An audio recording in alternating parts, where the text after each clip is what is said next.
오늘의 조선일보 사설은 운동권 출신 정치인들이 끼치는 해악 더 두고 볼 수 없다는 제목입니다.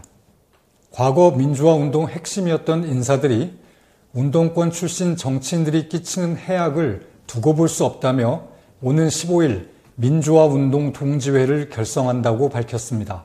이들은 우리가 만든 쓰레기는 우리가 치우자며 반미, 반일 프레임에 갇혀 북한에만 관대한 운동권의 편협한 인식을 바로잡고 정당 정치 정상화를 위해 싸우겠다고 했습니다. 민청학년 사건으로 구속되고 민주노동당 정책위의장을 지낸 주대환 씨, 서울대 삼민투 위원장으로 미 문화원 점거 사건을 주도한 하문경 씨, 조국통일범민족연합 남측본부 사무처장을 맡고 광우병 시위를 주도한 민경우 씨 등이 참여했습니다. 운동권은 군사 정권에 맞서 민주화를 이루는데 큰 기여를 했습니다.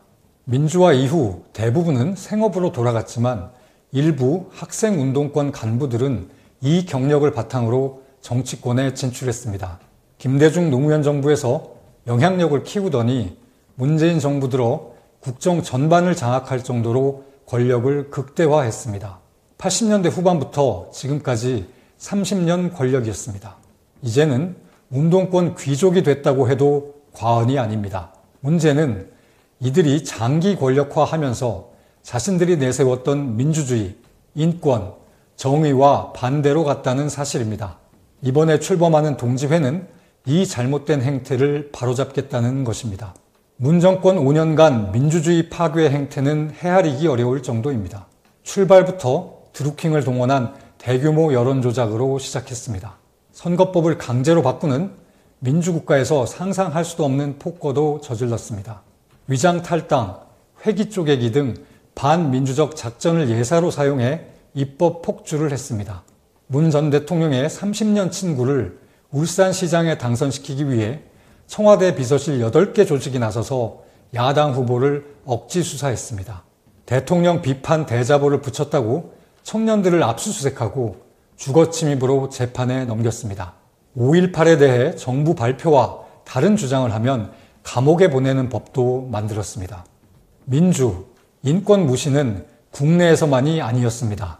유엔의 북한 인권 결의안 공동 제안을 4년 연속 외면하고 귀순을 희망한 북한 어민들은 포승줄에 묶어 강제 북송했습니다. 김여정 말 한마디에 국제사회가 모두 반대한 대북전단 금지법을 밀어붙였습니다. 도덕성을 강조하던 사람들이 조국, 윤미향 사태로 공정과 정의를 파탄냈습니다. 운동권 출신 시장, 도지사들이 성범죄로 물러났습니다. 억대 연봉을 받는 공공기관에 낙하산으로 무더기 취업하고 탈원전을 틈타 태양광 사업으로 돈을 벌었습니다.